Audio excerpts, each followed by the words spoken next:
नमस्कार दोस्तों। अगर आप इस वीडियो को देख रहे हैं तो इसका मतलब तो ये कंफर्म है कि आप सीखने में बिलीव करते हैं। आपका लर्निंग एटीट्यूड है और ये अच्छी बात है।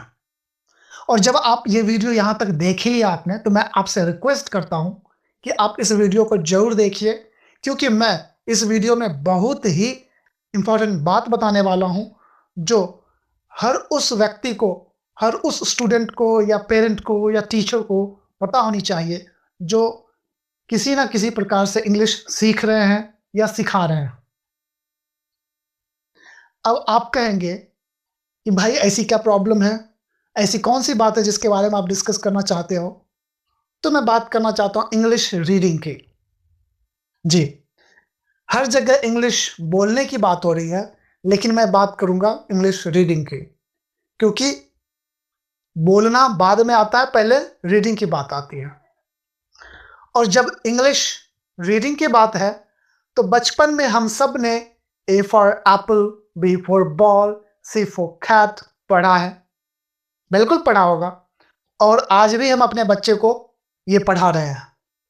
लेकिन क्या आपको कभी किसी ने बताया या आपने जानने की कोशिश की कि A for apple, B for ball, C for cat को पढ़ने का सही तरीका क्या है? या फिर इस चैप्टर को इंग्लिश में इंट्रोड्यूस ही क्यों किया गया है, जोड़ा ही क्यों गया है? क्योंकि किसी भी सिलेबस में जब कोई चैप्टर जोड़ा जाता है तो उसके पीछे का कुछ कारण होता है। तो मैक्सिमम लोगों को, मैक्सिमम स्टूडेंट्स को कह लीजिए कि ये पता नहीं है कि इस चैप्टर को कैसे पढ़ा जाना चाहिए, कैसे पढ़ाना चाहिए। खास करके जिन बच्चों की प्राइमरी एजुकेशन हिंदी मीडियम में हुआ है, उन्होंने ग्रेजुएशन कर लिया है, लेकिन वो प्रॉपरली 2 लाइन इंग्लिश के 2 लाइन प्रॉपरली रीड तक नहीं कर पाते हैं। बोलने की तो दूर की बात है। मैंने तो एक इंस्टेंस यहाँ तक देखा है कि एक स्टूडेंट जो बीएससी ऑनर्स पार्ट 2 में था, उससे किसी ने क्वेश्चन किया कि कहाँ तक पढ़े लिखे हो भाई? तो उसने बोला, सर मैं बीएससी पार्ट 2 में हूँ। तो अगले ने क्वेश्चन किया कि आप इंग्लिश बोल लेते हो? तो उस बीएससी ऑनर्स के स्टूडेंट के बगल में जो बैठा हुआ आदमी था, उसने कहा कि बोलने की बात करते हैं सर, ये तो 2 लाइन पढ़ भी नहीं पाता है। तो ये स्थिति है। बीएससी ऑनर्स जो कि कंप्लीट सिलेबस इंग्लिश मीडियम में है और स्टूडेंट पार्ट 2 में पढ़ रहा है, यानी पार्ट 1 वो ऑलरेडी क्लियर कर चुका है और उसको 2 लाइन इंग्लिश के 2 लाइन पढ़ने नहीं आ रहा। क्यों? और इंटरनेट पे हर जगह आप देखेंगे 90 डेज में इंग्लिश फ्लुएंटली बोलना सीखिए, हैं? एक ही वीडियो में आप इंग्लिश एक्सपर्ट बन जाइए। ऐसे अन्य तरह के वीडियोस आपको मिल जाएंगे, कोर्सेज मिल जाएंगे आपको, ठीक है? लेकिन आपको सच्चाई कोई नहीं बताने जा रहा है। कोई भी सच्चाई बताना नहीं चाह रहा है। क्यों? क्योंकि उसे पता है कि लोग मेहनत नहीं करना चाहते हैं।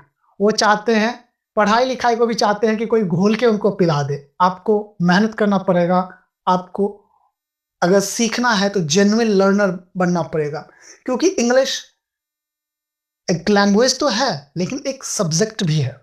अन्य सब्जेक्ट के तरीके से ही अन्य सब्जेक्ट के तरीके से ही इसको स्टेप बाय स्टेप सीखना होता है। ये कोई अ, मंत्र नहीं है कि आपको 90 दिन में जाप करा के आपको सिद्धि दे दी जाएगी। 90 दिनों में इंग्लिश फ्लुएंसी उसके लिए पॉसिबल है जिनको इंग्लिश की बेसिक क्लियर है, मतलब जिनको इंग्लिश ट्रांसलेशन आता है, ग्रामर आता है, वोकैबुलरी स्ट्रांग है, ओके, रीडिंग करने आता है, तो फिर उनको प्रैक्टिस करा के उनकी फ्लुएंसी करेक्ट की जा सकती है। लेकिन जिसका बेसिक ही कमज़ोर है, वो कैसे सीख लेगा? ठीक है? तो जब आप रीडिंग ही नहीं कर पाओगे, आप 2 लाइन नहीं रीड कर सकते करेक्टली, तो आप बोल कैसे पाओगे?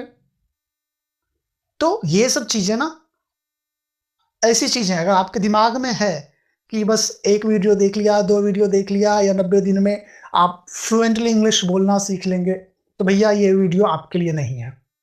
ये वीडियो मैं स्टार्ट कर रहा हूँ उन लोगों के लिए जो स्टेप बाय स्टेप सीखना चाहते हैं। ये मेरा पहला वीडियो है इस सीरीज़ का और इस वीडियो के बाद हम बेसिक से लेके एडवांस लेवल तक। पहले हम शुरू करेंगे रीडिंग, फिर ग्रामर, ट्रांसलेशन, और उसके बाद हम स्पीकिंग पार्ट को कवर करेंगे। इस तरीके से स्टेप बाय स्टेप आपको सिखाएंगे। अगर आप सीखना चाहते हैं तो आप हमें ज्वाइन कीजिए। इमेजिन कीजिए किसी का भी इन्वायरमेंट इंग्लिश का नहीं है, मतलब उनके आसपास के लोग इंग्लिश में बात नहीं करते हैं, ना ही उनकी मातृभाषा इंग्लिश है, तो उसे कैसे सीखना चाहिए? पहले रीडिंग, क्योंकि जो सराउंडिंग है, जो इन्वायरमेंट है, उसमें कोई इंग्लिश में बात नहीं करता है, तो कैसे सीखेगा आदमी? पहला स्टेप रीडिंग का ही होगा, तभी तो वो आगे चीज़ों को समझ पाएगा, फिर सुन पाएगा, टीवी, रेडियो कहीं से भी सुन के वो सीखेगा उसे। ठीक है? तो reading is most important part two learn English. तो हम फोकस करेंगे इंग्लिश रीडिंग पे, उसके बाद ग्रामर पे, ट्रांसलेशन पे, देन स्पीकिंग पे। A for apple, B for ball पढ़ने से बच्चों में एक वोकैबुलरी डेवलप होती है कि वो एप्पल सीख जाते हैं, बॉल सीख जाते हैं, बोलना, पढ़ना, समझना, लेकिन उनकी रीडिंग की कैपेसिटी में वो ऐड ऑन नहीं करता है। तो आखिर इंग्लिश का जो ये चैप्टर है, A for apple, B for ball, C for cat, इसको पढ़ने का सही तरीका क्या है? इसको सही तरीके से कैसे पढ़ते हैं, ये जानने से पहले ये जानना जरूरी है कि इसे आखिर इस सिलेबस में या इसे इंग्लिश में जोड़ा ही क्यों गया है, इंट्रोड्यूस ही क्यों किया गया है इस चैप्टर को। तो A for apple, B for ball वाले चैप्टर को ऐड करने का एक ही मकसद है कि बच्चा साउंड सीख सके, 26 लेटर के 26 बेसिक साउंड सीख सके। क्योंकि आप बोलिए चाहे पढ़िए, अब अगर आप मुंह से कुछ भी बोलेंगे तो भी मुंह से बोलेंगे, पढ़ेंगे तो भी मुंह से बोलेंगे, इन दोनों ही कंडीशन में आपको अपने मुंह से साउंड निकालना पड़ेगा, ध्वनि। तो जब बोलने के लिए भी ध्वनि चाहिए और पढ़ने के लिए भी ध्वनि चाहिए, तो आपको पहले ध्वनि सीखना चाहिए, और 26 लेटर्स के 26 साउंड को सिखाया जा सके, इसलिए इस चैप्टर को इंट्रोड्यूस किया गया है। तो हम क्या करते हैं, जैसे हिंदी में अ से अनार पढ़ाते हैं, उसी तरीके से इंग्लिश में भी ए फॉर एप्पल पढ़ाना शुरू कर देते हैं। लेकिन हिंदी अलग है, क्योंकि वो फोनेटिक लैंग्वेज है, उसमें उसके वर्ण के साथ ही साउंड चिपका रहता है, क हमेशा क ही रहेगा। लेकिन इंग्लिश में नहीं, सी का कभी हो जाएगा ख और कभी हो जाएगा स। ठीक है? तो क्योंकि इंग्लिश नॉन फोनेटिक लैंग्वेज है। अब बात करते हैं कि इस चैप्टर को सही से कैसे पढ़ना है। इसे पढ़ना होता है A says A as in apple, B says B as in ball, C says K as in cat, A says A as in apple, मतलब A का साउंड है A, जैसा कि एप्पल में। ठीक उसी प्रकार से जैसे ये अगर आपसे पूछा जाए कि ये कौन सा जानवर है, तो क्या कहेंगे? डॉग या कुत्ता कह सकते हैं हिंदी में। ये क्या बोलता है, क्या ध्वनि निकालता है? भौं भौं। इसी तरीके से ए नाम का लेटर है और ये बोलता है ए, जैसे कि एप्पल। बी नाम का लेटर है और ये बोलता है बो, एज इन बॉल।